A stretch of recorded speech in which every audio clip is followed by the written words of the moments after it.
Tinatag siya. Eh, hindi alam sasabihin ng driver kasi napapakita ng list ng driver.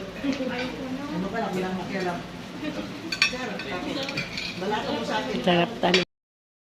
Po niya kasi the product is not effective. Until yung kapatid niya na konsihal, binigyan ko ng sample. Half kilo, nilagay dun sa half hectare niya. After 3 days, tumawag sa akin si Konsi.